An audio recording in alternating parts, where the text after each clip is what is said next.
Ready?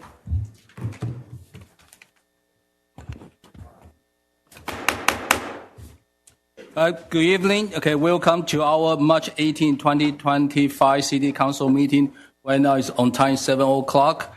Okay, meeting is now in session, and any person wishing to address the City Council during the oral communication must complete a speaker card that is provided at the entrance, to the City Chamber, Council Chamber, and submit the card to the Assistant City Clerk right there, and for the commencement of oral communication, speaker card will not be accepted after oral communication has started. And tonight, invocation will be led by Pastor Felicia Begnery and from the Murph Chapel, St. Paul AME Church, and the council member Gutierrez will lead us in the Pledge of Allegiance. All rise, please.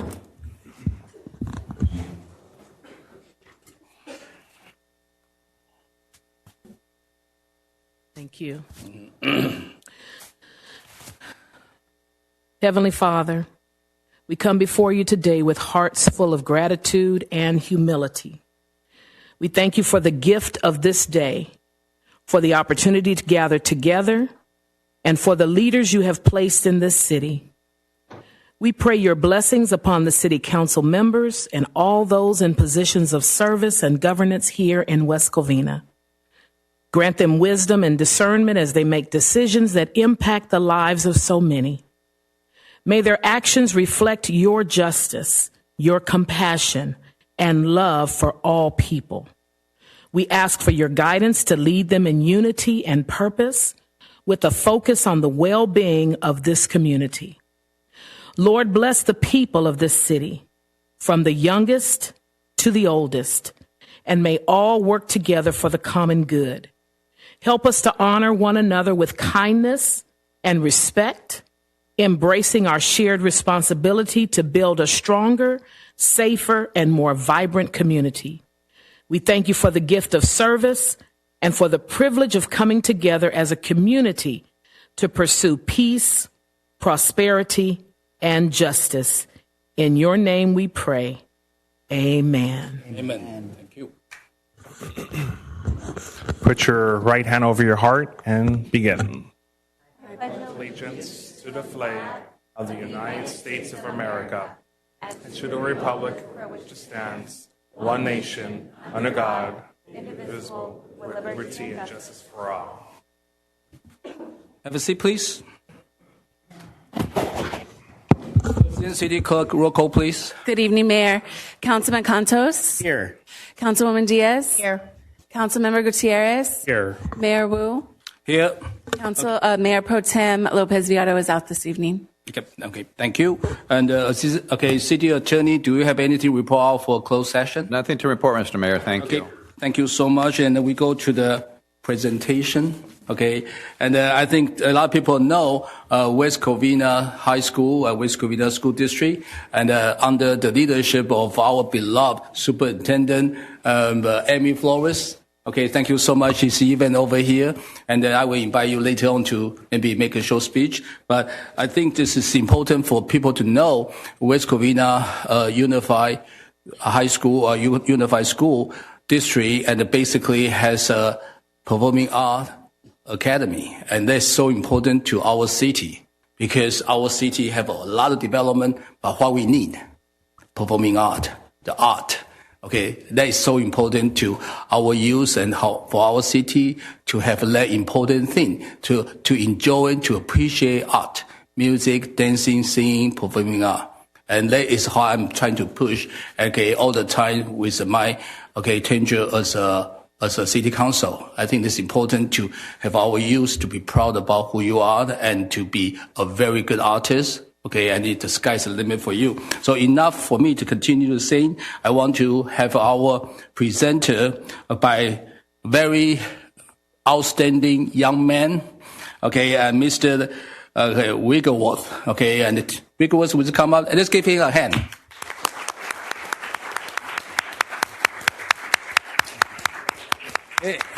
He's an outstanding teacher. I know him for I don't know how long, maybe long time, like 8 years, 9 years already. 13 years. 13 years. Okay, now Wow. I only do a city council about 9 years, so I'm younger than you. Okay, but this 13 years for you and 9 years for me to work with you, and with all your magnificent choirs, okay, and West Covina High School choir, outstanding performance. And I think today we want you to introduce the Performing Arts Academy.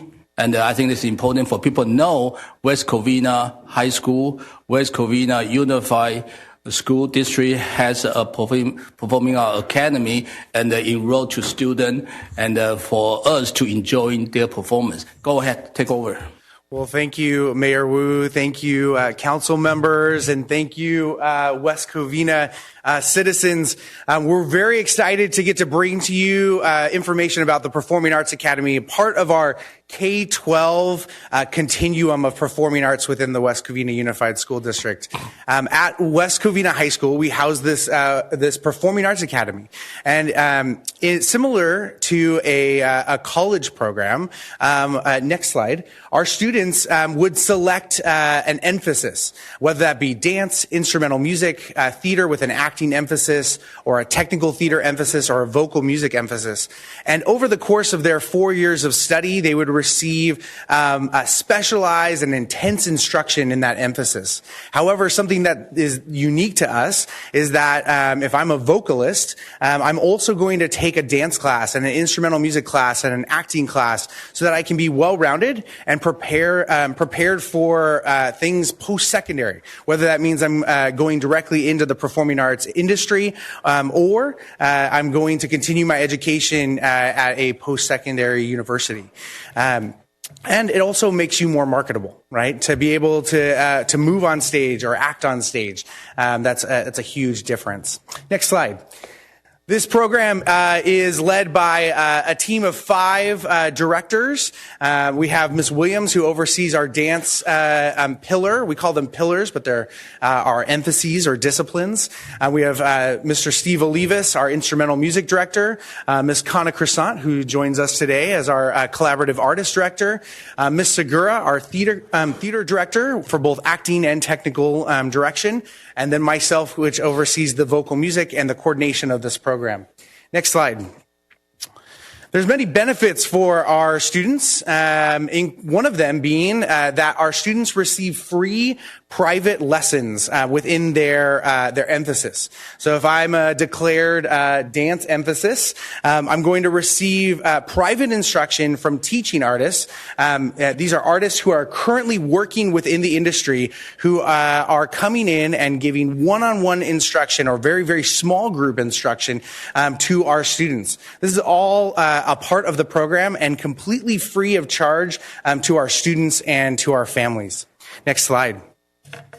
Additionally, our students get to experience exclusive workshops and conferences, and these are led by industry professionals. So we do a lot with the Walt Disney Company. We do workshops, recording sessions. We've really developed a relationship with Disney, so much so that when they're looking to test new content within their educational programs, they're calling the West Covina Unified School District to test those new things. This year, we also had the opportunity of working with Cirque du Soleil, a small little company that you might have heard of before. We got to go and see one of their shows that was on tour. But then furthermore, our Academy students got to hear from the technical director and from the stage manager of that touring show of what it is to put on this show, what are some of the technical elements, what does it mean to have this as a touring show, what are some things that they can be doing to prepare as they move towards a career in the performing arts industry. Next slide, please. In addition to the intense performing arts education, we are also providing one-on-one academic attention to all of our students. We truly believe that our performers, our students, and those academics are important, and so we help them along in learning how to balance and how to time manage. Additionally, not every student is the same, and so their 4-year plan or their 4-year course load might look different from student to student. And so we not only provide that one-on-one academic attention, but we also develop an individualized academic plan for each of our students that's unique directly to them. Next slide, please. Once our students complete the entire Performing Arts Academy, whether that be the 3 or 4 years, we then take them on a really lightning speed networking trip on the East Coast. Over the course of their time with us, they're going to be doing a lot of networking. There really is something to be said about who you know in the room to get you in the room, but that only gets you in the room. If they're not able to then perform once they get in the room, that's a different story. So we're not only preparing them to perform in the room, but we're also introducing them to the people that are going to help them get in that room. And so once they complete the program, we'll take them on that East Coast networking trip, where we're going to set them up with meetings with producers and directors and performers all along the East Coast, so that they have an understanding of what's happening on both coasts of the United States, and have even more opportunity within the performing arts industry. Next slide, please. For this kind of high caliber performing arts education, you usually have to remove yourself from the comprehensive high school experience. You isolate into a private, possibly expensive performing arts school. And we're really excited that we're here offering this high caliber performing arts education and this intense rigor on a free public comprehensive high school. Our students are not only getting this level of performing arts intention and instruction, but they're also getting to experience Friday Night Lights. They're getting to experience rallies. They're getting to experience that what the comprehensive high school is all about, while not sacrificing the instruction of this high caliber performing arts instruction. Next slide, please. We've had some incredible alumni success stories. First off, Mark Pakpako, one of our performing arts students, when he graduated, he went directly into the industry. Actually wound up the year after graduating high school, won the Guitar Center Drum Off, which is kind of a big deal when you're competing against professionals. He's now a sponsored drummer by all of the drum manufacturers. It's kind of nice for him. He breaks a cymbal and he can just ask for a new one, which is kind of nice. Juliana Othamer, one of our recent Academy graduates from last year, she took what she learned over her time in the Performing Arts Academy, and she actually is now studying at USC in the Thornton School of Music, which is a very rigorous program to get into. And she is looking to, after her studies, jump into the music industry, probably within the realm of music education. So she tells me that she's coming for my job, but I'll see what that has to say. I know, I probably am. These are just a few of the organizations and institutions that our alumni have gone on to either study or work for. And I want to highlight yet another one of our alumni.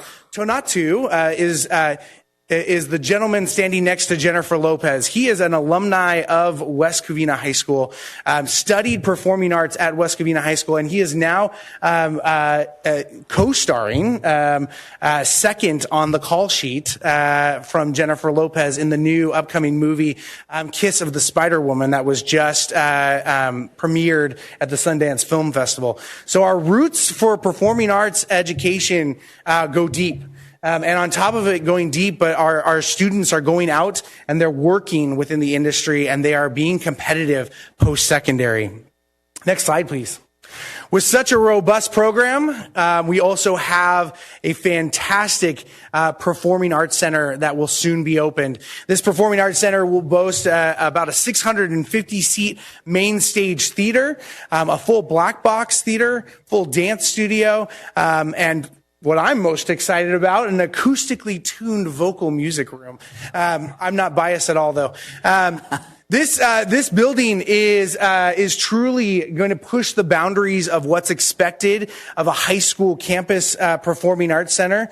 It's using state-of-the-art technology throughout the entire building and state-of-the-art equipment. And even like the cherry on top is that this building will be essentially a sandbox for our students to be able to learn how to work with such a building and understand the technology of this building, so then they can go and go directly into the performing arts industry. Next slide, please.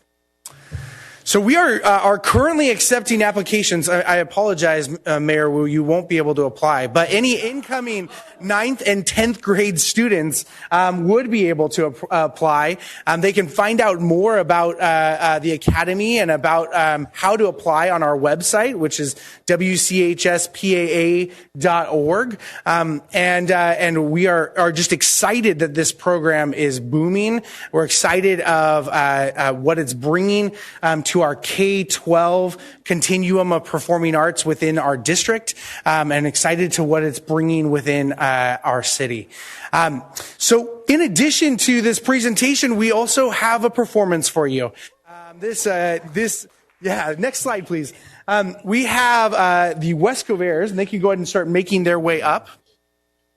I can go ahead and project. I'll use my teacher voice. And this group is made up of performers throughout our entire campus, West Covina.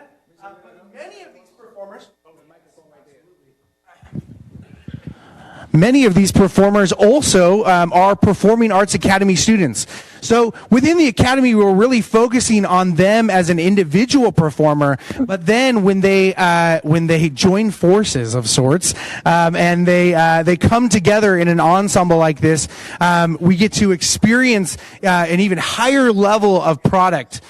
So we're going to begin with a piece called an arrangement of This Land is Made for You and Me. This group just took this piece on tour. In fact, we just came back from Kansas City last night.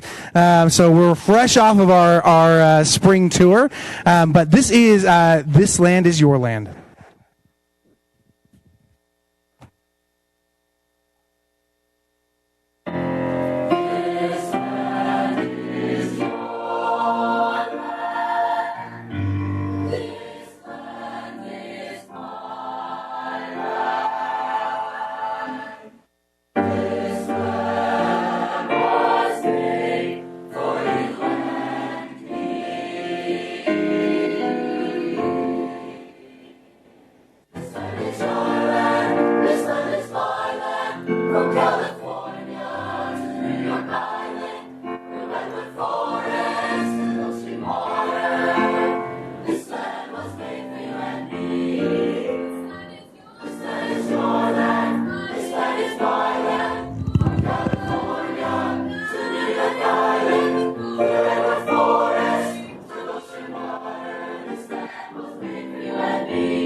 Which will happen on May 2nd from our upcoming Pops concert, which this is just a taste because it will be with a full pit band.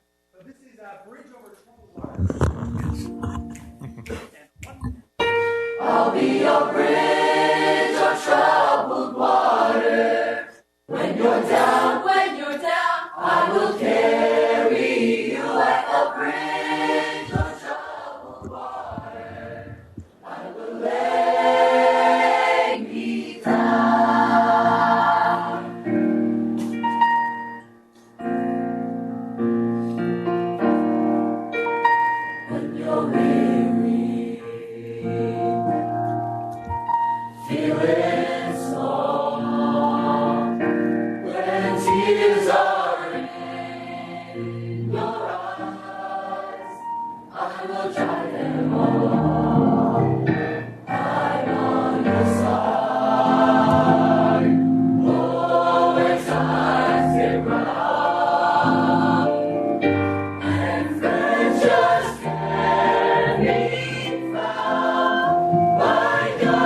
If that wasn't good enough, we wanted to show you a little bit about what this training of the Performing Arts Academy is doing.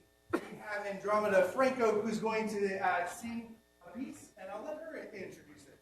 Andromeda. Let's give you some mics so we can hear. We have more. Give them more. So hello. We can hear online. Hello, everyone. My name is Andromeda Franco. I'm a senior in Huescovers and the West Covina Performing Arts Academy, and today I'll be performing Astonishing from the musical Little Women.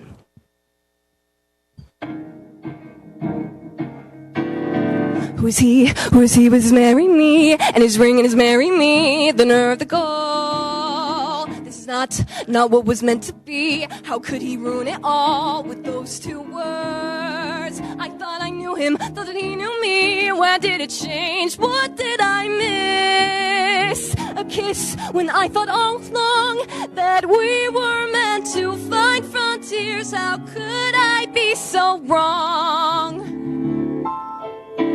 how I need my sisters here. If I can share my dreams, what were they for? I thought I promised that we would never change and never part. I thought together we'd make this world. How can I live my dreams or even start when everything has come apart?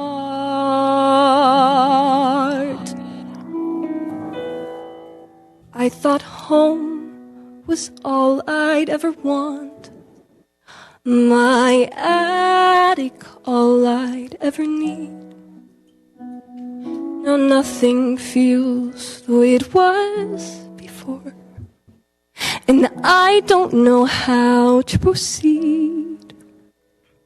I only know I'm meant for something more.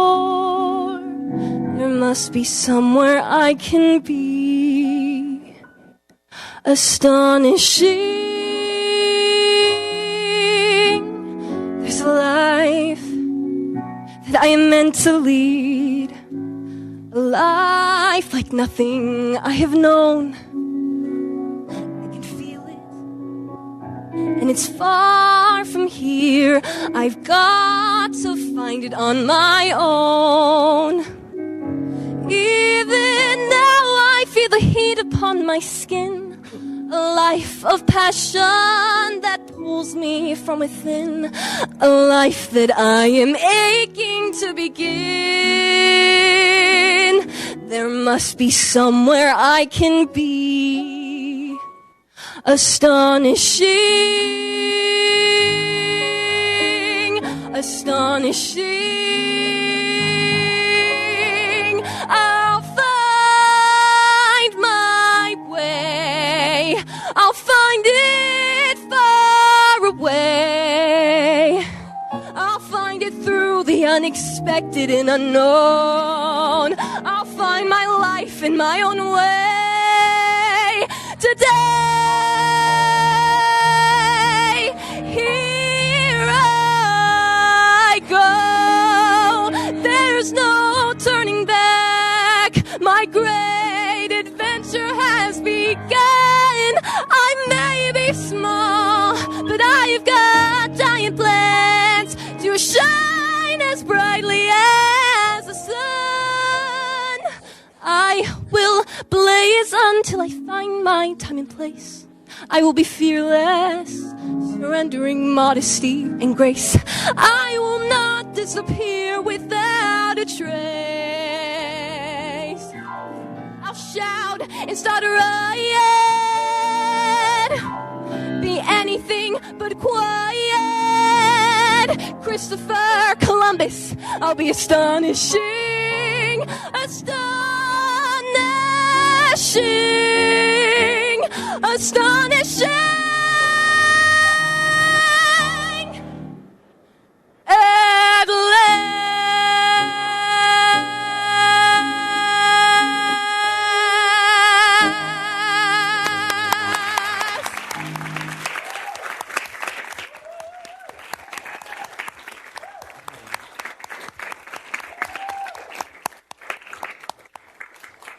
Thank you so much for inviting us today, just so that we could share just a piece of this incredible performing arts education happening within our West Community College. Yes.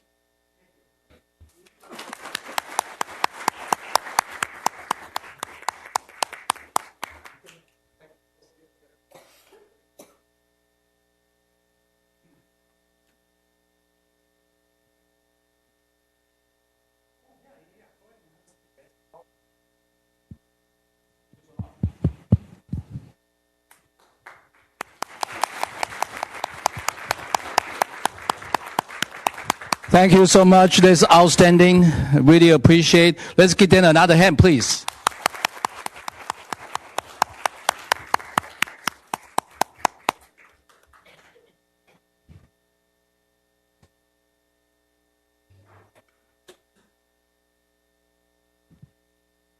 I think you can see our youth are really outstanding, okay, and talented, okay. Are you proud of them?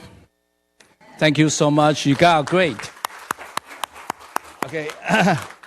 want to say this, okay, and West Covina, a big city with a lot of talent, okay, and I want to thank West Covina Unified School, okay, really put this together, okay, and maybe people don't know, they don't see, okay, I want to apply, but I already graduated a long time ago. I don't think you approve me to go back to high school, okay, but maybe people don't know, I have a master's degree in fine art. I graduated from Cal Arts, California Institute of the Arts. Okay, it's Disney School next to Magic Mountain. Okay, yes. Okay, and I was a teaching assistant. Okay, and I was stayed there 3 years for master's degree program. So one of you, if you chase the art, one day maybe you become a mayor. They say, no, we don't want to be a mayor. We want to be an artist. Okay, I want to be an artist too, but and I become a mayor. So it's you don't know what light go to, but if you want a reference, okay, recommendation for Cal Arts, if you're interested in outstanding Disney school, okay, and have okay, our Wiggleworth, okay, Mr. Wiggleworth to let me know, I will write a recommendation for any of your students to go to the and I was in Hollywood for 3 years, and I decided to become a mayor. So I know life is such a change at this and that. But one thing more important, I can put this into the work for our youth, for our future. You guys will be the future, and we're so proud of you. And here I want to introduce our superintendent. Okay, over here, introduce you. Okay, all your people, and you will maybe say something quickly. Okay, I know we don't want to go all night, okay, for this presentation, but we want to go all night for the performance. But hopefully one day you can finish your Performing Arts Center. Yeah, so maybe you can tell when you can finish so we can go over there to perform and watch all the kids to perform. And I know we have 2 elected, okay, and our president of school board member, Joe, are you around? He's not here. And how about Dr. Rose Lopez? Oh, okay. So, okay, you want to make a short statement and introduce and I think I saw the high school, okay, principals right there too. Okay, go ahead. Just want to say thank you to City Council and Mayor Wu for giving us an opportunity to showcase the talent that we have here in our school district. Beyond that, I want to make sure that it's fully understood that in West Covina Unified, we believe that our children, each of them, has a genius inside of them. And it is our job, it is our role, it's our responsibility to make sure that as educators, we are providing beyond the basics of academics. We know that our students are going to be proficient reading, writing, and mathematics. We want our students to be able to come to school and discover their talents. And because of that, our Board of Trustees has made a significant financial investment to ensure that every child within our school district, from the moment that they step onto any of our campuses, as early as preschool, that they have access to full visual and performing arts. At our schools, we have music teachers in every school, and our students have access to artists who come into the classrooms to ensure that our children have access, because we do not know what talents may be hidden inside our students. And we believe that through access, our students are going to be able to discover that one thing that resonates with them. It is our desire that we not only win their hearts, their minds, but we're also winning their hearts. And so thank you so much for the opportunity to showcase our visual and performing arts. And our desire is that West Covina becomes the hub for the arts in all of San Gabriel Valley and beyond that, LA County. So thank you for the invitation. I want to acknowledge we have our principal, Dr. Park from West Covina High School. Back there, we also have Dr. Travatori, who is our Director of Secondary Education. We have Ms. Denise Knudsen, who is our Assistant Superintendent of Educational Services, overseeing everything teaching and learning. And of course, okay, thank you so much. You know, we always just take it for granted that we have this beautiful music coming from the background, and it's you always there with our students. So thank you so much. And of course, with your leadership, our students in our Performing Arts Academy are able to to really have the most outstanding experience that can be found anywhere. And I challenge any private secondary education entity to have something as quality as what we have. So thank you once again for the opportunity tonight. Thank you so much. This is another chaos in West Covina. Yeah, we got outstanding. I think this is good education. Okay, and we want people to attend. Okay, the academy. Okay, get all the training, and hopefully, okay, we can. Okay, in no time, and we'll give it a day when the Performing Arts Center will be completed. We have weather, right? The weather is always a variable that we don't know anything about. But we're hoping for a September date for completion of that. And we thank the citizens of West Covina for investing in our schools. And we believe that this is going to be a very special place for all our community. Thank you. Yes.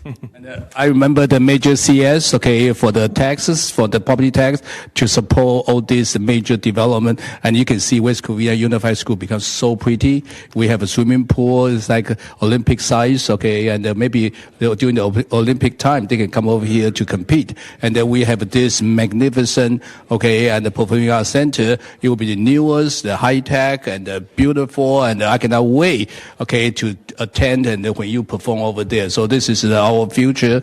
Okay, and one thing is this, okay, we want people to attend this academy, so people with talent to join, okay, your education. And we are a big city, we have so many talented kids, but without the funding, and you will have issues. So here, we not only invite you, we invite another group of people to donate the sponsorship for you guys. So CAWC, okay, okay, I think you're the secretary, right?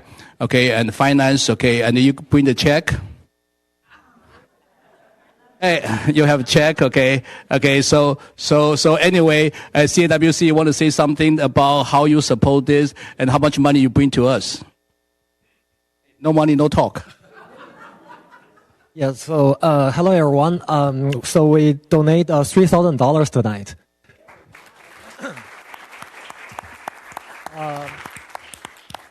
It's a good honor. It's a great honor to support this great program, and because West Covina has always valued education and arts and students' personal growth. I think this program has provided a very good platform to let our young talent to shine and chase the dreams. As a airlines director, I truly hope that our young talent can take their performance beyond the West Covina city, crossing the world to share their performance and talents and artistry.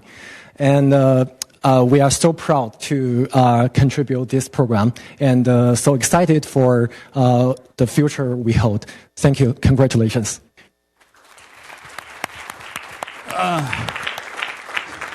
So thank you, Daniel. Okay, since you work in the airline, okay, company, so maybe you can give them discount or free airline ticket.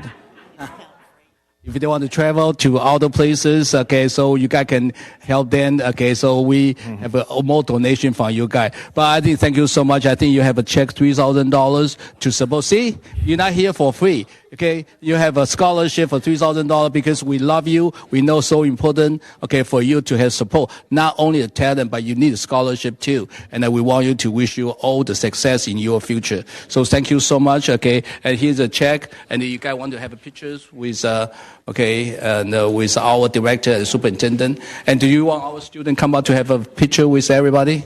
Sure. Yeah, come up.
Say cheese.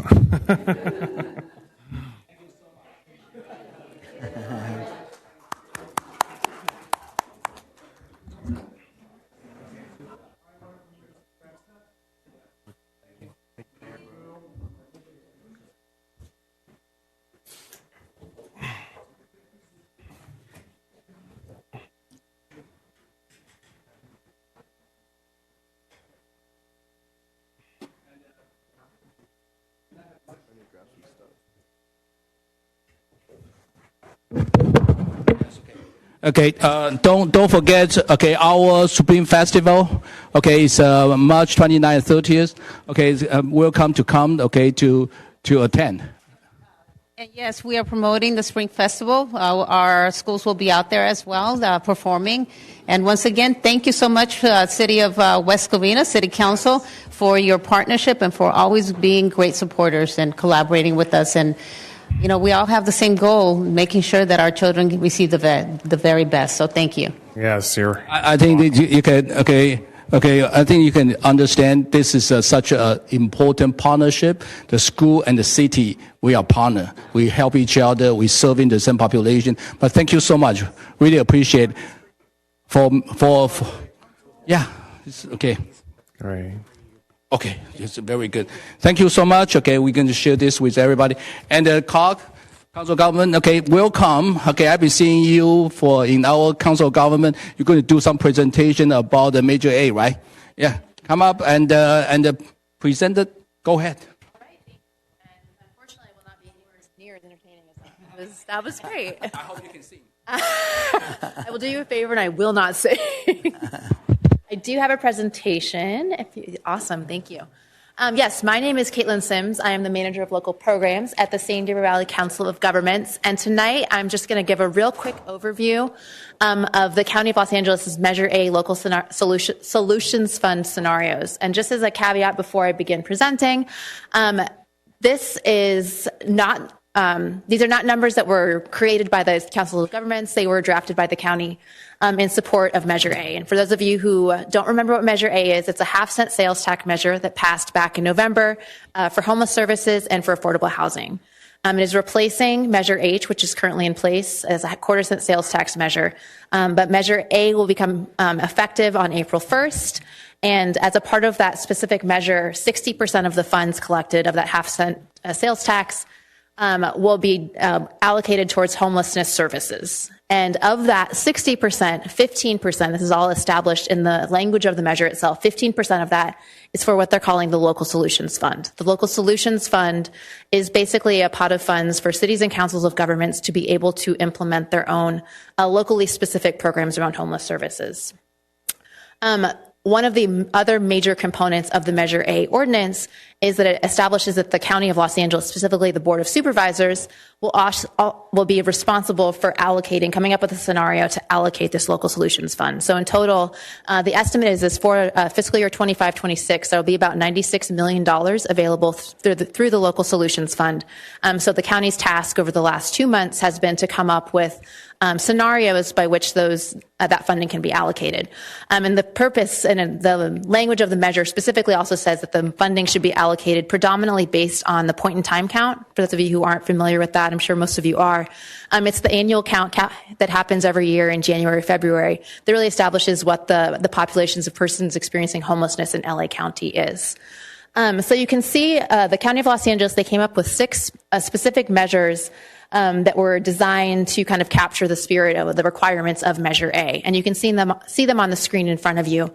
As required by Measure A, many of them, or actually all of them, include predominantly the measure of the point-in-time count as a primary measure. So if you look at the screen, scenarios 1 and 2, both of those exclusively use point-in-time count in order to allocate funds through the Local Solutions Fund. For the scenario 1 averages the point-in-time count over 2 years, and scenario 2 is just the most recent year of the point-in-time count. And then scenario 3 also predominantly uses or entirely uses the point-in-time count, 2-year average point-in-time count, but it also takes an incentive, 10% of the funds as an incentive off the top for the county to administer to kind of prioritize certain programs that they deem to be most appropriate for Measure A. So those three measures are really focused, or those three scenarios are really focused on the point in time count. But for the final three measures, they actually bring in additional data sources in addition to point in time count as additional kind of metrics of homelessness. So for example, for scenario 4, one of the metrics that they bring is actually a measure of the percentage of deeply impoverished households. So those in households making less than $10,000 a year. This measure allocates 10% of the funds based on the community's percentage of the deeply impoverished households in addition to predominantly that point in time count. And then scenario 5 brings in a look at kind of the production of affordable housing in a community. I'm sure all of you are familiar with the Regional Housing Needs Assessment that SCAG does every 8 years, and it says basically how much housing across all income levels that each community has to build. So this scenario allocates funds predominantly by point in time count, but also by a city's progress in building affordable housing in their community. And then scenario 6 basically combines all those measures together. If you are interested in learning more about that, any of these in more detail, the Homeless Initiative, which was responsible for putting all these together, they have a video that you can watch and really get all the details that I'm not giving you right now. But that link is on the screen for those of you who are interested. But obviously that's pretty complicated and it's not the easiest to kind of wrap your mind around what that really means. So if you can go on to the next slide, we can kind of talk a little bit about what that actually would mean, for example, for the city of Covina.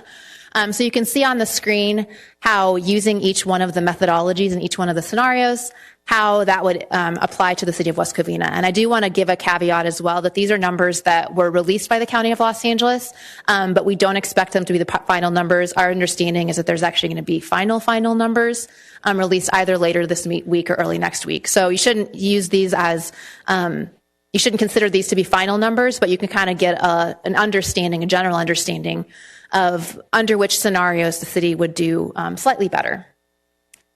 So over the last 2 months, the Councils of Governments has been kind of reviewing and evaluating each of these scenarios to really look at which could be most beneficial to the San Gabriel Valley as a whole.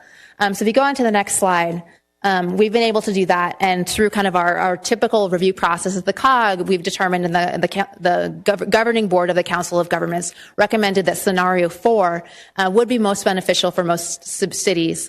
One of the reasons is because of the stability that it can help provide. The point in time count, I'm sure many of you are aware, is really volatile.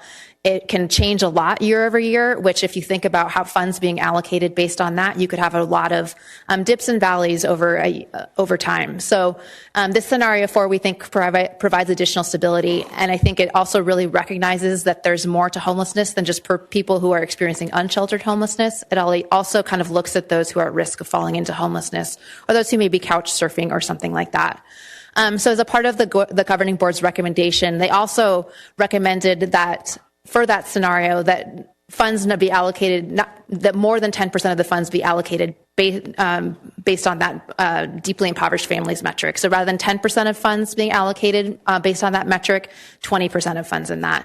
It also recommended that there be an additional look in future years about making sure that allocating funds based on an agency's success in meeting performance metrics in future years.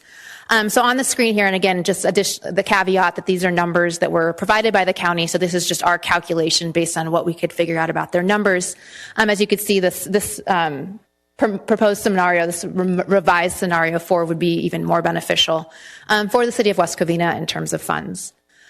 So this was the recommendation that we had brought to our governing board and shared kind of information with each of the cities for their consideration if they were interested in kind of sharing their taking an action or taking a position on this as well. So I believe you have an action on your agenda later tonight for that. But with that was obviously a very quick overview of this. I'm happy to answer any questions that you have with the caveat that these are not my numbers. I can only share what I understand from these numbers. Thank you so much. So don't kill the messenger, okay? He just exactly. Thank you. You understood.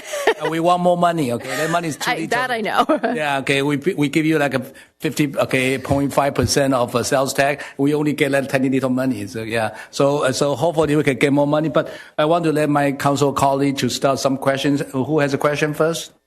Ollie? No. Okay. And Brian?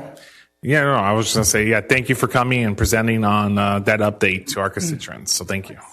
No, I think it's outstanding, okay, for brief, okay, because we're wondering, okay, how much money each city can get, because I think the homelessness issue is a local issue. Okay, if you let county taking care, they're not going to happen. You let state, okay, taking care, not going to happen. It's our city, we responsible for our homelessness, okay, our population. So, but we need funding. Because we pay taxes, sales tax on the major aid, and hopefully this money, okay, we're not asking for everything come back to us, but we need some portion come back to us so we know where is our homeless people. We know who is on housing, okay, and who has a mental health issue. I think our police team, they know everything. So if we can have funding, we can help them.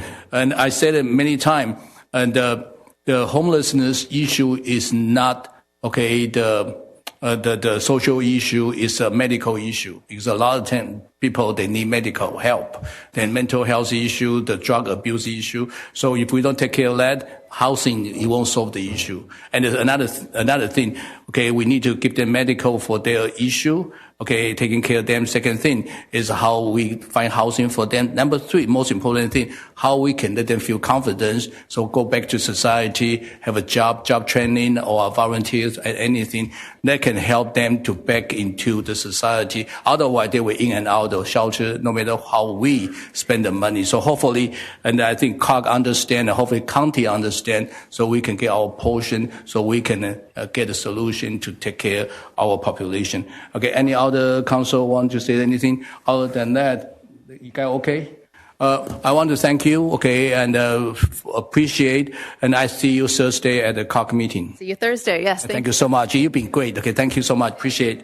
Okay, but we need more money. Okay. Thank you. Okay. Yes. Yeah. Sorry. Okay. Your glasses. Drive carefully, Superintendent. I see you on the Spring Festival. Okay. Thank you. Put your seatbelt on. Before we go to the oral communication, okay, I want to have a three sad story, and we have three long-time residents in West Covina, and they passed away. So, and I hope everybody bear with me, because we want to have a adjournment in the memory of all this long-time, okay, resident, and they contribute so much. Okay, and the first one is our beloved Beverly. Beverly, both of us, okay, and Beverly has been a long-time passion for the volunteerism in West Covina. She and her husband Ray moved to West Covina about 68 years ago. Her widespread involvement in a variety of projects and service has preserved and propagated our tradition, culture, and history.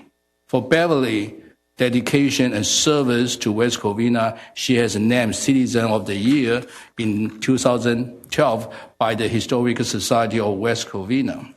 And Beverly passed on March 1st, and she will be greatly missed by our city and also the member of the Historical Society.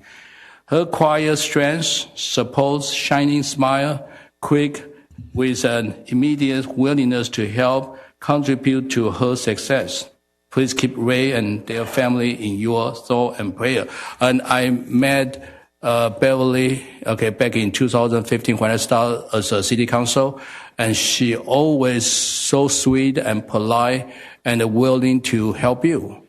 And I just want to thank her with her friendship, okay, and to help me and to give me more history about the background about this great city.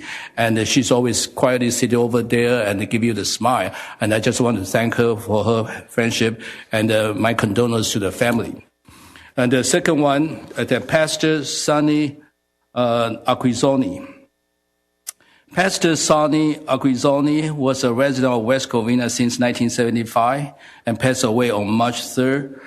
He was founder of Victory Outreach International. In 1967, he started a ministry in the Aliso Village housing project in Los Angeles and began taking people into his home that need rehabilitation from drug abuse. For 14 years, he and his wife, Julie, and family lived with those persons, okay, during their rehabilitation process. He has received Okay, commendation from the 3 presidents, multiple governors across the nation, and the many notable organizations. We want to thank his outstanding contribution to our community, our city, and nation, and he will be deeply missed. Okay, he's such a great leader and doing a lot of great things for our community. And number 3, Robert Agee. Robert Agee was born and raised in Iowa, but throughout a warmer climate, eventually making West Covina his home. A very kind, friendly, and loving man. He took great pride in being a long time, almost 40 years resident of West Covina.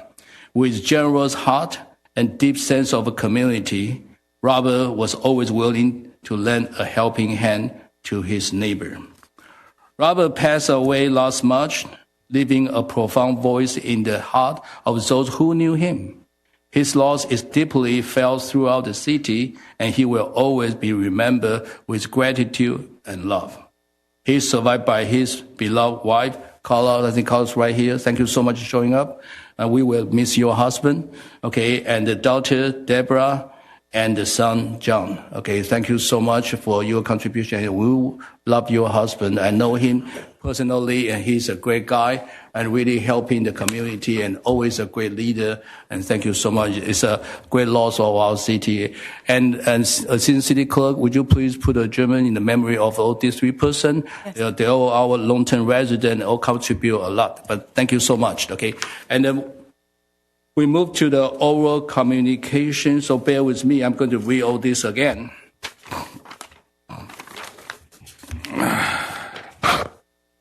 Okay, the guideline of the oral communication. Okay, the comments are limited to 3 minutes. That have been approved by City Council. Okay, per speaker, unless modified by the presiding officer or a City Council request to speak on agenda item will be heard prior to request to speak on the non-agenda item. Member of public may not engage in behavior that is disruptive to the orderly conduct of the meeting, including but not limited speak off topic, speaking beyond the speaker's time limit, making slanderous or profound remark, or using loud, threatened, or abusive language which disrupt, disturb, impede, or render infeasible the orderly conduct of the meeting. Member of the public may not threaten any person with a physical harm or act in a manner that may reasonably be interpreted as an imminent threat of physical harm. When you hear your name being called, please start line up in the center row. The time will be start when your name is called. Okay, and request to speak on agenda item will be heard prior to request to speak on non-agenda. So let's start the oral communication. Okay, and how many speakers we have tonight? We have 4 speakers, Mayor. Okay, go ahead. Our first speaker is Doug Four, followed by Christina Laros, followed by Ryan Serrano. Hello, my name is Doug Four, resident in District 5, business owner in District 3. I would first like to thank Brian Gutierrez for helping us get lighting in the back alley of the downtown area. Your efforts are noticed. I have 2 concerns I'd like to share tonight. The first is regarding the city business license project. I appreciate the presentation by HDL last week. The vendor the city has decided to use to collect the fees for city business licenses. I found it interesting that they were subcontracted by the city 10 years ago in efforts to collect more money to make up for city budget deficits on the backs of the West Covina businesses. I also found it interesting that they are based in Sacramento, very far away from West Covina. They themselves stated that they were unwavering in regards to any requests for adjusting any fees for business owners. It was also stated that the HDL makes over $300,000 a year from the city contract. Does the city not have any employees to do this task? Can't we hire one employee to focus on maybe just the city licenses and bring that department back? Maybe a city employee would be about $100,000 with benefits, and we would make a little bit of extra money. The city council states that they want to keep money in West Covina, which I love, and thank you for that. But honestly, you keep sending West Covina money out of West Covina. My second concern is, of course, the health department. I simply asked at the last meeting simple questions, and they were never even addressed by the city council or our city manager. Some of the questions: how many and which businesses are going to be affected? How many employees will be required to run the health department? Will they be their own department within the city? What will the budget of the health department be? What and when are the phases going to be implemented? After 4 years and $500,000 spent, I think the businesses and this community deserve to hear what has been accomplished and decided. I asked the city council to have TransTech present on what they have been asked over 3 years ago in regards to phase 2 and $500,000 to do with the health department. Development has shown in the invoices, which I have today, that I will pass out, and anybody in the audience would like to see them. I'll be happy to give them to you. In October, they spent over $60,000 of our money. In July, they spent over $20,000. The December before that, just under $40,000. This is just to name a few months. Where did this money go? Okay, thank you. Okay, next speaker. I'd really like 5 minutes back. Christina Laros, followed by Ryan Serrano, followed by Glenn Kennedy.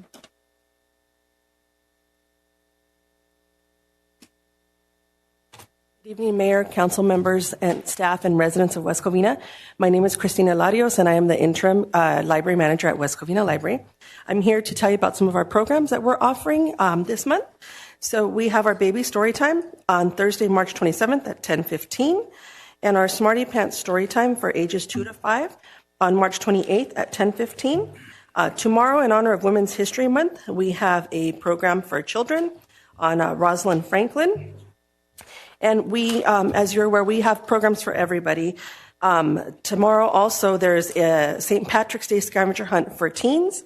And on Thursdays, during the month of March, we have adult stretch, exercise, and knitting and crocheting club. So we welcome everyone, and thank you. Thank you so much. Welcome. Okay. See you next time. Okay, next speaker, please. Our next speaker is Ryan Serrano, followed by Glenn Kennedy.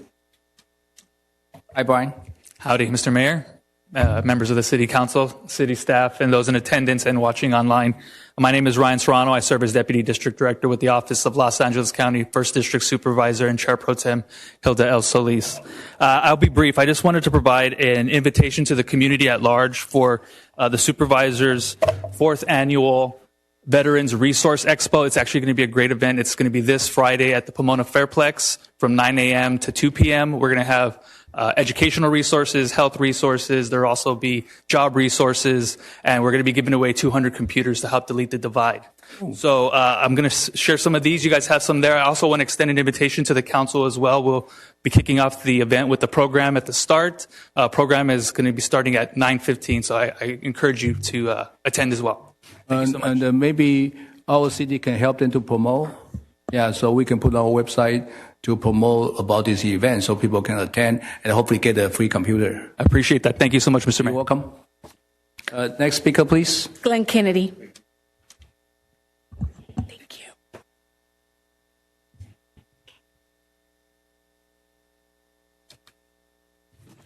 Good evening, Mr. Mayor, City Council, Glenn Kennedy, West Covina, lifetime resident. I'll be brief. So what I'd like to ask is this health department, I think the city should do a couple of workshops. I think we have to there needs to be more information. People have asked a lot of questions that need to be answered, like, for instance, is the council going to do this, or should we have the residents vote on it? Is this going to be a city health department? Is it going to be a regional health department? And the most important thing, how are we going to fund this? So if the state approves this, now this becomes a department funded by the general fund. So are you going to do grants? Are you going to rely on the money that we send, that's taken out of our tax, that's sent to the county health department? Because here's one person who believes once you send that money to county or to the state, they don't give it back. So we're going to have to do some thinking here. And you're talking about a city who will not pass a utility tax, who will not pass the sales tax. Hell, they don't even want a Costco in West Covina. So I think the major funding is needs to be. You know, I know you put it on the screen here, but people like me, I need to see it in a piece of paper where you break it all down. And I think the more information we get out, and I think it'll be a good thing to do a few workshops. Thank you very much, Mr. Mayor. Yep, thank you so much, Glenn. And any other speaker? No, Mayor. Okay, thank you so much. And Assistant City Manager, want to give some answer? Okay, and go ahead. Thank you, Mayor. Doug Ford, thank you for coming out. You come out each week. Today you spoke on behalf of Business License and HDL. City Health Department, you indicated you had some unanswered questions. What I would encourage you to do is to continue to attend or watch from home City Council meetings as more information will be provided. Again, we thank you for expressing your viewpoints and concerns. Christina Larios, thank you for attending tonight's City Council meeting. We always appreciate the updates from the libraries just to hear about the fascinating programs and all of the outreach that the library does. So thank you for being here. Ryan, I believe you left, but in case you're listening or you happen to be in the community room, I want to let you know we will definitely assist with providing some promotion on behalf of the city for the LA Veterans Resource Expo. So I'll reach out to you tomorrow in order to get more specifics on that. We can put it on the city's website on the calendar. And then last but certainly not least, Mr. Glenn Kennedy, we always appreciate your passion and your concern. Today you discussed that you had more questions regarding the health department around funding and operations. And I want to assure you that the city will continue to provide updates for the community. Mayor, I hope that satisfies your request. Let me follow through the answer regarding the health department. Okay, the health department right now is at the administration of at the Department of Finance. Okay, they need to approve. Okay, and all this funding. So basically, when they approve, then the funding source will be there. Another thing is okay, and I think last time we have presentation already, and right now the CDPH already, CDHP health department, okay, at the California State of Health Department, and they already approved with a 16 attorney put a guideline basically for all the city to apply. So not only West Covina, so all the city can apply through the guidelines, through the budget. And basically, okay, the funding will be from the state and from our taxes, and it's coming back to us. So basically, on their saying is that we're not going to using our general fund. Okay, but again, we're waiting for the final approval for the state on the Department of Finance. At the Department of Finance, they will go to the administration law and public hearing, and then everything okay, then we'll go to governor to sign. So it's not only for West Covina, it's for all the city, and they're willing per guideline, okay, of health department, we contract out to county, any of 50,000 population, they all can apply. So it's not only West Covina to apply, but the budget basically is supposed to be same thing like Pasadena is a budget neutral, meaning they are going to fund us and the lead. You can shake your head, but the thing is, that's what the truth from the state and from this and that. So waiting for the number coming to us. If we can afford it, then we do it. If we can afford it, we are not going to do it. So in the issue is this, but we are going to want to make sure our city is protected with public health, and the funding the state have to give us per right, per entitlement, and that is how our contract about the city for the health department. Since we're paying taxes, we just want those taxes to come back to us. So anyway, and our council member Brian, go ahead.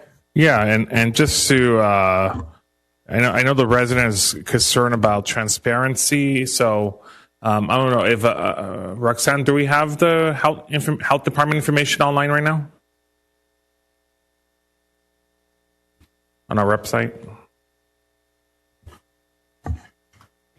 We can take a look, and through the council, we can provide information as appropriate. I mean, there is information as far as what was presented at the council meetings, but we can work with the council and with the city manager upon her return as to what would be appropriate to Yeah, because I think put on the website. I think it's important for transparency and the residents to have an update on our health department. I think it's also essential that we as a city council have a breakdown of what those fees were referencing of $60,000, $16,000, $36,000. I think my understanding is that sometimes this department was billed instead of billing the correct department. So I guess I'll come back to this as a council request later on. But I just want to I think let's get a detail. Okay, the budget. Okay, how much money being spent. Okay, I think this money is coming from the COVID-19 assist program from the federal. So we're using about $500,000. I think we get the budget is about, I forgot, okay, $600,000. I think $500,000 from the COVID-19. Correct. Okay, to set up this. And right now it's all depend on the state. If state don't give us approval, we have nothing. So we're waiting for state. And currently, last time the meeting, they're basically talking about is Department of the Finance and find the funding source. Since for 100 years, okay, and we never have a pandemic, and now we got it, and everybody try to find a way to modernize our public health, okay, guideline for all the city and all the county to follow. So hopefully it can protect our public health for our residents. So, okay, let's move on. Okay, and, Assistant City Manager, we want to have a report, please. Absolutely. We're going to wait. Give us just a moment to get the report up. We're going to do our very best to make this short and sweet so that you can get back to the items that are on your agenda. But we do want to give both the council and the community just a few quick updates, reminders of programs that are occurring, as well as some status updates. So we're going to go ahead and move to the next slide real quick. Neighborhood Watch. So the City of West Covina offers residents with support in forming community neighborhood watch programs through the West Covina Police Department. Interested community members may contact their service area lieutenants to assist with facilitation of their program in their neighborhood. Neighborhood street signs are ordered by Public Works and distributed by WCPD. To learn more, there is a lot more information that can be obtained by visiting the West Covina Police Department's website at www.wcpd.org. Next slide, please. As an update to our community members, we want to assure that in response to the Eaton fire, the West Covina Fire Department is randomly testing fire hydrants in high fire hazard areas. Water companies are typically responsible for maintaining and ensuring water pressure of the fire hydrants. Acting Fire Chief Brown is coordinating with local water companies for a presentation at the next council meeting. Next slide, please. As an update, meeting with Southern California Edison, the West Covina team and Southern California Edison met to discuss enhancing luminosity by increasing the wattage of streetlights to address public safety concerns along city streets, alleyways, and key intersections. The meeting was held on March 13th, 2025. Go ahead and move to the next slide. And we want to also update the community on two very important meetings that were held with Congressman Gil Cisneros the last 2 days. The first one on Monday, March 17th, Mayor Tony Wu attended Congressman Cisneros' mayor and city manager roundtable. During the roundtable discussion, Congressman Cisneros discussed that the proposed and likely to pass the House of Representatives continuing resolution bill that is set to remove fiscal year project submissions. And so what that means and what typically happens is that Congress or members of Congress will send out a call for submissions to the city. Cities on an annual basis have the opportunity to put in a request for various projects to make their case for needs. Those projects that were put in for consideration for fiscal year 2025, we received word yesterday that they are very likely not to be funded. So there is a bit of disappointing news with some of the budget cuts that are being made. But as a follow-up, today, March 18th, Congressman Gil Cisneros and his staff visited West Covina City Hall to discuss project submissions in the future. So some of those topics, including requests for funding for Fire Station 1, which was a request that we had done in fiscal year 2025. So we will be revisiting and revamping that request for the next call for submissions, and then also taking a look at Fire Station 3. We want to remind our residents that while the survey was available till March 13th for the city website redesign, we will be continuing on with that survey to collect as much data as we can, and we will leave that open indefinitely for the time being. And then 2 quick save the dates for upcoming city events. Spring Festival, March 29th through the 30th, 2025, will be held on South Glendora Avenue in historic downtown West Covina. And then, of course, the Easter Egg Extravaganza on Saturday, April 12th, 2025. Mayor and City Council, those are the reports. On behalf of City Manager Paulina Morales, thank you. Okay, thank you so much, Senior City Manager. Okay, and you have a question? Yeah. Okay, go ahead. Yeah, I just wanted to say, just to join the city manager's report that, so just wanted to thank Congressman Cisneros for meeting with the West Covina city today. He was very committed. Fiscal year 25 budgeting has closed, but he was very committed for fiscal year 2026. And he said he was committed to advocating on behalf of our firefighters in our community to make sure they got the resources they need for their fire stations. Also with SoCal Edison, I had the opportunity to communicate with the president of SoCal Edison and meet with the Edison team, and they were also committed to making sure, like Roxanne mentioned, to installing new Loomis throughout our city to make it more brighter. So thank you. Okay, and thank you. And Councilman Oli, you want to say something? Go ahead. Yes, thank you, Mr. Mayor. Madam Acting City Manager, I just wanted to ask, with regard to SCE, did those discussions on March 13th specifically also entail lighting along Grand Avenue, as well as the request for lighting on Montezuma? There were several streets that were discussed, and what we ended up doing is going street by street. We took a look at some of the intersections that have had recent accidents, as well as some of the public safety concerns. But what I will share with you, and what I will tell is that we did get a listing. We have a listing of all of the streetlights that Edison owns. They're all numbered. We know the exact wattage of each one of them. We know what the recommended amounts are and what the range is. So there is a range.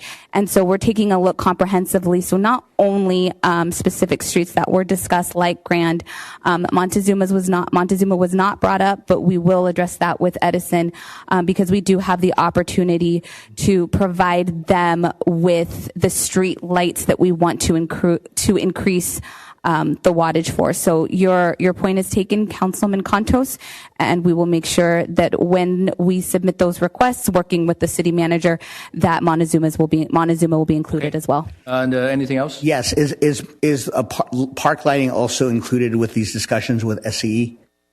We focused on street, alleyways, and intersections for that discussion. Okay, just for your notation as you continue to work with them, an area that, thanks to my colleague, Councilmember Gutierrez, we learned that the park at Gingrich Park is completely dark, and that needs to be done. This request was already put in, and that needs to be something to be brought up. Also, with regard to other situations with Edison, whenever there are outages or work, I understand from residents that people are not even receiving door hangers to provide them with notice that there's going to be power outages, and that's caused difficulty among residents who work remotely, where the power is out, so then they without that notice they weren't able to find another place conveniently to go to work. So if you could please add these to the list and report back about the outcome of those discussions, I'd really appreciate it. Councilman Contos, just to repeat back quickly so that I have it, we're going to talk about, you discussed Gingrich Park, and then, of course, notices to residents, door hangers, whatnot, regarding power outages with SCE. So we will bring that up, or bring that attention. The notices, we'll bring that to the attention of SCE, and then for the parks, we'll coordinate with Public Works along with engineering and loop in SCE. I think Councilman Oli Canto, meaning is customer service. Okay, I think there's a lot of residents complaining about when they shut down the power, they never notify anybody and just shut it down. And I already received a lot of complaint about that. So hopefully they can give us a better service, a customer service, notify people regarding when they're going to shut down the power so they don't open up the refrigerators so the food don't get spoiled. And are you done, Oli? Yes. Yeah. Okay, and the council member, Gutierrez? Yeah, and then just to, I think Councilmember Cantos, the area you're referring to are areas that currently do not have light fixtures, correct? I don't remember if they do or not. But I think the area you were referring to did not have fixtures, and so the good news is Roxanne was given a form from SoCal Edison to submit a planning request to Edison for those intersections. So Roxanne could work with TransTech to submit that request to get those installed.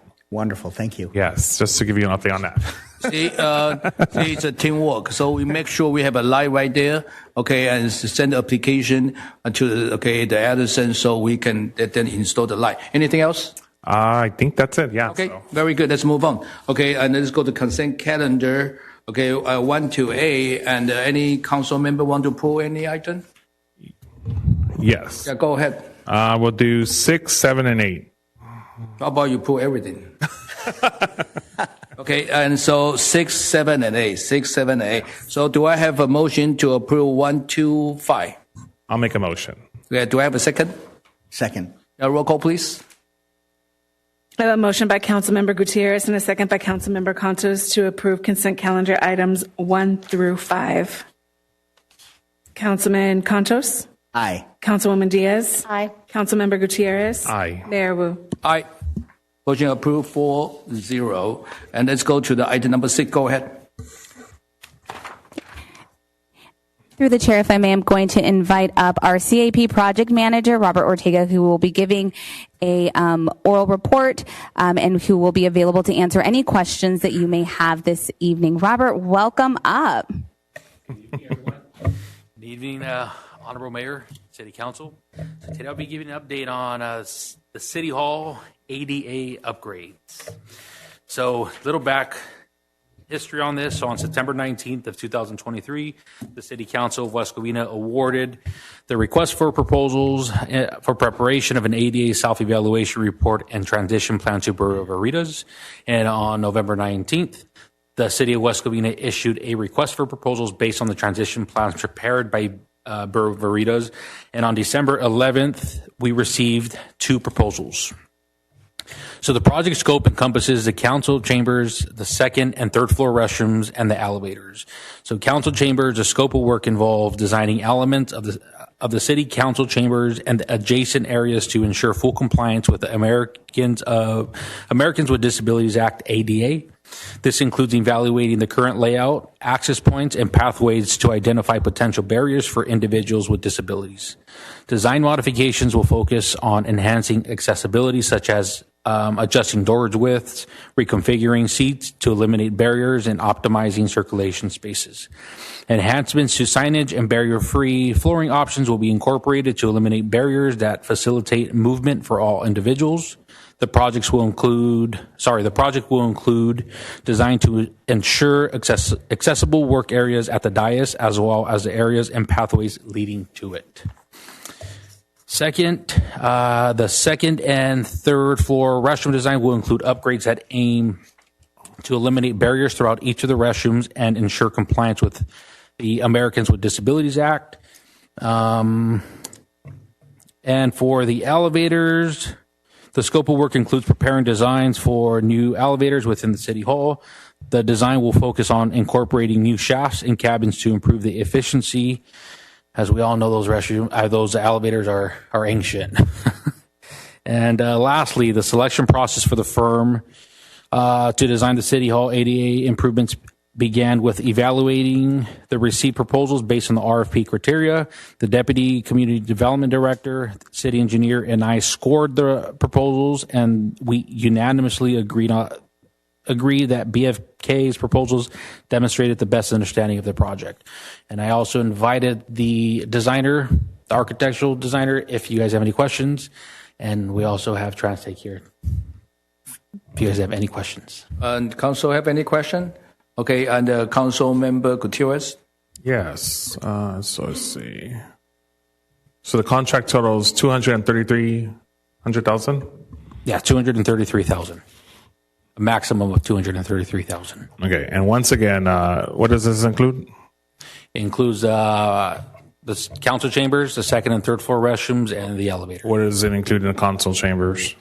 It includes making everything ADA accessible, the pathways to the dais. It includes the chairs and the rooms you guys have in the back, the break room. Also includes a ramp. It includes the stairs coming down. So that's what it includes in here. And the restrooms, it includes new partitions, toilet partitions, new mirrors, making the toilet partitions ADA accessible. And then the shafts includes, again, including the ADA component, and then just new elevators and new shafts. Okay. And, okay, great. And then if the architect is here? Yes, I have Brian. Want to come up?